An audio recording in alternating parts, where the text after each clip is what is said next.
Guys अभी हम जा रहे हैं और अभी मैं गोबर के ऊपर पैर रखने वाली थी और फिर हो जाता हैप्पी बर्थडे टू यू। जय श्री कृष्ण।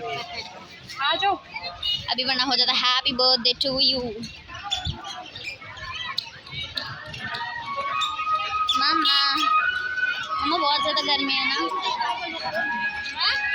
अभी यहाँ पे चारा वाले खिला चुके हैं, मतलब गाय को खाना दे चुके हैं, तो अब सब यहाँ पे हाथ धो रहे हैं।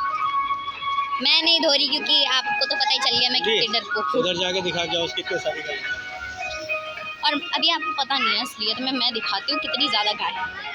उधर देखो, उधर इससे भी बड़ा है।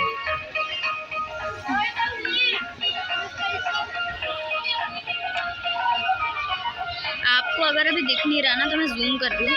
बहुत सारी गायें हैं, यहाँ से लेके वहाँ तक पूरी है।